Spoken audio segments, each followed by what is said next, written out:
Hello and welcome to Chapter 7, Competitive Landscape from the Introduction to Business textbook.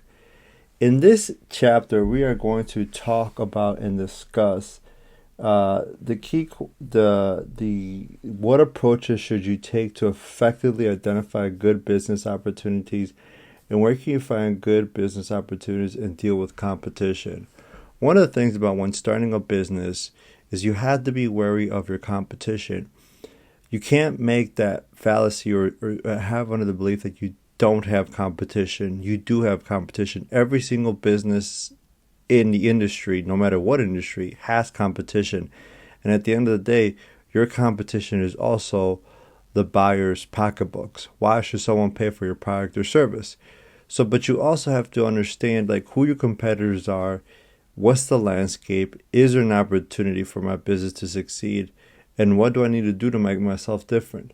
So again, by the end of this, you'll be asking yourself some questions about entrepreneurship, identifying opportunity, and dealing with competition. So as we talk about what is entrepreneurship, when we look at it, it's creating value where there was no value before, right? It involves identifying new opportunities and bringing a product or service to the market and bringing value to that, right? You're taking calculated risk and you're doing value creation. That in hindsight is what entrepreneurship is about. When you identify a business opportunity, you first have to know what is the customer's pain points, or what is it that they want you to solve that they'll pay you for. You have to really figure out that pain point of what a person is going to pay you for. Analyze the market trends. Where is the market going? Right? What are the trends in the current market? What's the emerging technology that is going on right now? For example, at the recording of this lecture, AI is a really emerging trend. So how is AI going to impact my business, or is it going to have an impact on my business? The changing consumer behaviors. Are consumers more buying, or are they saving? What's their behavior like? And of course, the business landscape. Where is the business going in today's age, right? Right now, everybody's going towards a healthy lifestyle, and businesses are trying to go to that. Everybody's about mobile technology. A lot of people, when they look up for somewhere to eat, does it provide delivery through an app such as Grubhub or DoorDash or any of that sorts of platforms. And of course, you want to network and collaborate, work with us, connect with us in industry to see what's in the needs. One of the best ways you can do that is by going to networking events in that industry, asking the questions, hey, what's going on in the industry? What are some trends that you're seeing? What competition, consumers, what are they liking? What are they not liking? All to get to be able to, so that you can gather enough information for your business. Finding opportunities and dealing with competition. Again, research the emerging markets. Look for growing industries, underserved niches where competition may be less intense. So figure out, hey, where can I go and see if there's a niche for myself in this particular market. Differentiate your offering, right? How is yours unique? What features or services do you offer that's unique? Do you have a superior quality or exceptional service? People will go back over and over again if you have a superior quality or a very exceptional service. So being able to differentiate yourself is really going to pay a huge impact, especially if you are in a saturated market where there are a lot of companies, there's businesses similar to yours. Like one great example is the restaurant industry. There's no short fallacy of a hamburger joint. There's so many hamburger places that you can go to, but how is yours going to be exceptional to its customer? There's a question to think about, and how are you going to do that? Build strategic partnerships. Again, collaborate with businesses to expand your reach and capabilities, and always continuously innovate. You have to stay ahead of the game, being able to constantly adapt to changing customer needs. For example, at the height of COVID and after COVID, consumers started to change their behaviors into wanting using a mobile app, for mobile pickup or for on-site pickup. or they want it to be delivered to their house via DoorDash or, again, one of those type of apps. So again, what are the changing needs of the customers? Be on the front of that. One of the things that's important is that you cannot shy away from your competition. One of the best ways, and what business owners do, is they learn from the competitors. What is the competitor's strengths? What do they have so good that I don't? So being able to identify what they do well, so that you can consider how you can match or exceed their offerings. Find the weaknesses. Where is this current competitor not focusing on? What products or service could you potentially feel that they're not serving? And of course, study the customer feedback. One of the things about businesses today is that you can go on Google, look up the company, and you can see their customer feedback, their customer reviews. If they have really bad customer reviews or customer feedback, it may be an opportunity for you to take a position there, to take over that particular market. But again, you want to be able to figure out, understand the customer feedback, so that you can provide better service. Identify your target market.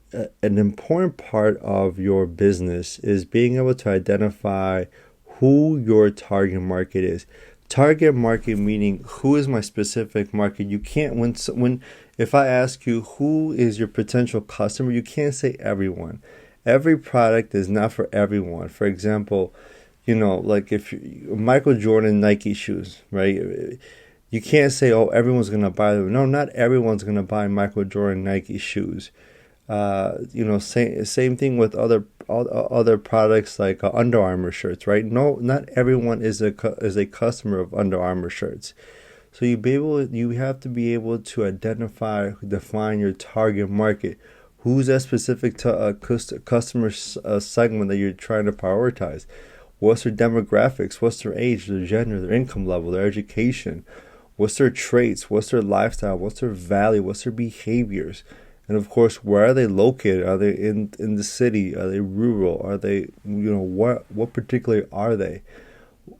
For example, clearly defining your target market is important. Like, for example, tanning salons focus primarily on women, while Harley Davidson sells mostly to older men. Again, being able to identify that. Now, it doesn't mean that a woman couldn't buy a Harley Davidson or a man can't go to a tanning salon, but typically businesses focus on who their primary target market is. Anybody else can come, that's totally fine, but they're going to focus on a specific target market. Another way that you could do this is by creating a customer persona. You can go online and find resources on there where you create a customer persona. And that customer persona is basically a detailed profile of a fictionalized version of your ideal customer. So you're putting together a composite sketch to include their specific characteristics, attitudes, and motivations that paints a picture of who your customer is that is going to buy your product or your service. So again, when you're identifying your target market, it's a good idea to also create a customer persona, so we can visualize to see who your potential customer is. You're gonna have to understand the customer needs. How much do they use your product for? What's their pain points? Again, why are they gonna buy it from you? And what's their outcomes? Right? What do they want from your product or your service? You have to be able to find your market area. Where are you going to be selling to? Are you going to be a local shop? For example, you're going to be that local sandwich shop or that local bar. Are you going to be citywide? Are you going to look for major cities or regional? Are you going to be regional, a certain geographical area? Like, are you going to be part of the southern region or the northern region? Or are you going to be focused in the Midwest or in the South or in the East Coast? National, global, right? You want to reach nationwide, all 50 states plus its territories. We want to go global, all around across the world. It's important to identify which market area you're going to focus on, because it really helps with developing, what your market is, how are you going to market those folks? Who's your customer persona, right? Who's your potential customer? Again, if you're just a local shop, you'll definitely want to be the name of the town in your local shop so people go there. Citywide, you're probably going to have to expand your networking, expand your marketing so people know you are in the city. Regional, again, much more expansion. And nationwide and global, that's a huge market in itself for marketing. So what market area do you identify that you're going to have your business in? You have to estimate market potential. So again, identify target customers, their customer base, right? You can find that on the census data. Calculate average spend. You have to calculate how much potential money they're going to spend on average and projected total market value. Again, basically how you do this is you multiply the number of potential customers by the average time average spend to estimate market potential. Let's look at an example here in the book about a case study of the tanning salon in Springfield, Illinois. Based on the demographics, Springfield's market potential includes about 16,000 tanners, and women ages 20 to 39 make up 50% of the market. So again, the estimated annual market is 1.6 based on the average consumer spend $100 per year. So again, this information is what you're going to have to figure out, like how much does a customer spend per year on a particular product or service. It's really going to be able to help out with your customer persona. So again, you're assessing the market saturation. In the city of Springfield alone, there's around 34 existing tanning salons. So what that means is that, and that's just a fairly, that's a city. It's a local / you want to see city. That to me, in a city of Springfield, Illinois, that 34 salons means it's fairly saturated. So you may want to reconsider or not if you want to open up a tanning salon in Springfield, Illinois, given that there's already 34 existing ones. Same thing with the restaurant, right? If you're in the area and you have 50 restaurants with similar tastes, like similar foods like you're really going to have to rethink that opportunity, whether or not you want to be in a saturated market where you're going to have to make a lot of noise to get people's attention. So again, and of course, and with the average, and going back to this market saturation of tanning salons in the particular city of Springfield, the average revenue per salon is $47,000. That's just, that's very meager for a business owner to make $47,000 from a salon. So again, you're going to want to have to open up yourself and be in areas where the competition or there's not a fairly saturated market in order for you to survive. Key takeaways when you're planning your business, when you're working on your business plan. Again, define the specific segments, understand the market size, choose the right channels, and of course, analyze the competition. It's very, very important to never forget who your competition is, because they may be a rivalry, but they also may be a supporter at the same time. You'd be surprised at how many competitors help each other and support each other instead of tearing each other down. So thank you for joining this Chapter 7 Competitive Landscape for the Intro to Business textbook. Thank you.